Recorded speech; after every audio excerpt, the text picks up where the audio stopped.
Head coach, Van Rijn, and captain, Harry Slow. Can kick us off. Coach, a game off where you guys are pretty much your own worst enemies.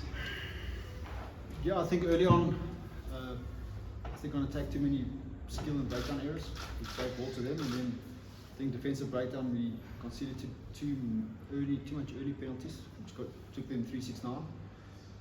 And also saying that obviously, I think it's the first game that no bounce has gone away. Every bounce seems to have gone their way.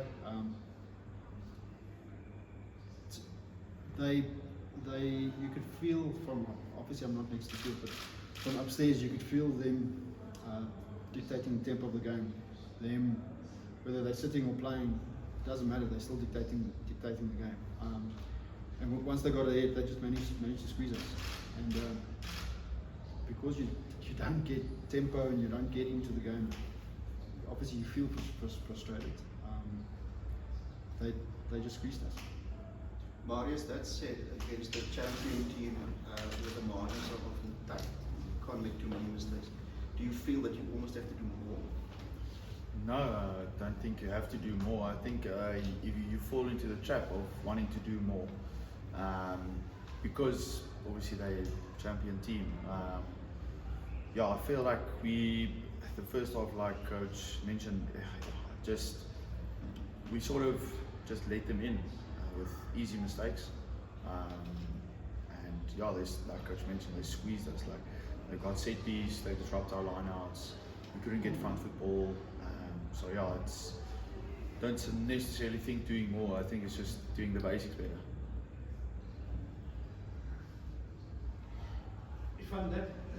That being said, I mean that first half, a bit more accuracy in execution inside their 22. I mean you had 3 rolling balls, that sort of thing, and I mean you would have gone into break on level terms. I mean you really kind of matched them in that first half, except for finishing your opportunities. Yeah, I think to be honest, I think we probably created even more than what they created. Like I said, just the 3 rolling balls couldn't really execute there. Eric's just out on top of there. Eric's chip and chase, ball bounce over his head. Sanele's cross kick, ball kept on rolling left. Ball fall on the ground. Willem wants to kick it through, misses it. Simon Zebo kicks it through, and then I think that incident happened from there, Mara. So it's, yeah, like I said, it's literally no bounce. I think we created enough. We once we could get going, I think we looked dangerous, but just didn't manage to finish off or get the last pass or 1 or 2 more phases. Does it make it more disappointing, Cash, that they played so little and won by so much? You know, I think at a stage in the second half, you guys had made only about 40 tackles on them, and yet for them to get a 20-point win. I think that's part of the squeeze. They barely played in their half. They didn't allow us counter opportunity. We knew that they're going to kick the ball up in the air. That's the way that they play. They do that well. And from there, you've got to generate quick ball and play. And initially, that's where we made some errors. So we just couldn't get playing. And then, like Mara said, they disrupted set piece really well. Again, lineouts we couldn't get going. And then they scored two lineout mortars at the end, which kind of sealed it for them. Mara, just on the pushing out first half, Munster started with 3-6-9 points.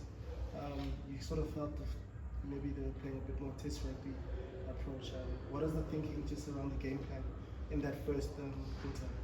Yeah, we felt we were still putting them under pressure, and then once we went to the corner, we got a penalty, got another penalty, they got a warning, and then we didn't execute. So I think it was in that stage of the game we felt it was the right call. Then obviously things changed. Then we got under the pump again, started in our own half. Then we had to rebuild again, got penalties, and that's when we started taking points. So yeah, at that stage we felt it was the right call. Marius, just a word on your clash with Simon Zebo there. From up here, it didn't look like you'd connected very hard with him, and he flew to the floor quite hectically. Did he go down a bit easy, or did you just misjudge and connect pretty hard with him there? I can't say from his point of view. From my point of view, obviously it wasn't intentional. He's a very experienced player, and I think he did it exceptionally well, and then sold it to them and they fell for it. So yeah. Yeah, coach, I was going to ask about it. There was a lot of gamesmanship from Munster. They kind of took their moments to slow down the game and make sure they frustrated you guys even more. Is that a valuable lesson going now into the final part of the season where you have to now win pretty much every game that's left to you? There's various answers I can give you. I think the biggest lesson out of it is if you're going to concede position to them, they can dictate play.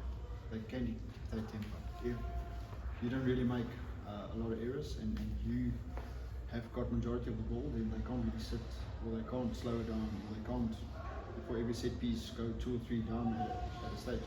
If you make an error and it's their scrum or their line out, then they can dictate the tempo. So I think that's the lesson we got to learn out of it. Is we know that all the teams want to do it. That's the benefit we have is altitude. But to use it, you've got to minimize errors. What's the plan for the last 3 games now? Like I said, this loss puts you guys a bit at a disadvantage that you now have to go face Cardiff, Glasgow, and then go to possibly down to Cape Town and beat the Stormers there. What's the plan now? How are you guys going to move forward and make sure that you achieve that objective? I think we basically got to win all 3 probably. So I think it's the old cliche of sticking to process, and why I want to say that is I don't think Munster did anything that we didn't train for and that we didn't expect. It's just the execution. So we've been saying it the whole week and last week as always. We got to minimize errors. So whatever pressure we can recreate in training sessions, as much as possible, we've got to create that. Keep on showing the right pictures of what we can expect in defence and attack from the opposition, and then just be more clinical from our side. I think that they won the small and the big moments in that as well. So for us, it's the team that probably dominate more tend to win that small battle small. So a lot of lessons to learn out of tonight. I know it doesn't sound nice, but we just got to be better. And when I say better, is I don't think we were out-passioned or outplayed in terms of building phases and momentum and line breaks. But like I said, we just got to be more clinical from tonight. Defensive breakdown and on attack, keeping our ball. Coach, how badly do you miss a guy like Kieran, especially in those last moments, those last passes that didn't go to touch, didn't go to hand? How badly do you miss a guy like him? Yeah, obviously a quality player like Kieran with loads of X factor, with a good left boot, with the ability to beat players. When you need game breakers, he's that kind of guy. It was nice on the other side to see Giovanni back on the field after a while again. Also got that similar ability. Hopefully Kieran will be back for the next game. Coach, we've spoken about it sort of ad nauseum this season, but the inconsistency, from a brilliant performance one week to a disappointing one the next, how do you sort of fix that? Because it must be quite sad to have gone from that Leinster performance to this. If I'm really honest, and I know it doesn't sound, what I'm going to say now doesn't sound accurate after if you look at the points difference, but I don't think we've been outplayed in terms, like I said, in general terms. I think we've been outsmarted a little bit with dictating tempo. I think where there's legal, illegal, they really mess up your attacking breakdown. Eventually you have to send numbers in there, or your ball's always kind of slow. So I don't think it's disappointing. The results disappointing after Leinster, but I don't think the effort or the performance was disappointing. The outcome didn't come for us, but like I said, penalties, skill areas, I think is the big thing, and then we shouldn't concede more tries.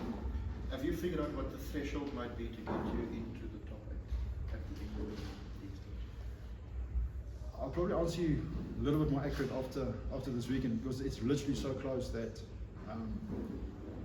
8 points could sneak you in there, 10 points could potentially sneak you in there, 12 points could maybe you need 50. It's literally so close. Yeah, 48 could yeah, so well, that's where we now. That is it, 10, 12 points for us. 8 of that. Yeah, so that's what I say. For us, it's 3 games left. Win all 3. That's all that we can control. Is us. That if we do what we have to do here, it's almost going to get real spicy. Morris, it's good to have a week off now, just to get you guys to recalibrate and sort of get that belief back in the group, or do you think that's something you guys can easily get fired up for again for that last 3-game run? To be honest, it's not great having a week off after losing. You want to, go back on Monday, get into it, so you can have another weekend to rectify everything. But it is the way it is, and we'll take the rest, we'll take it well, and we'll come back better, definitely. Has that been the toughest thing of the URC so far? I mean, you have a run of form, break, these gaps in between. Have that been challenging for you guys, just to get up? I think it will depend where you are in the season and what kind of momentum you have or don't have.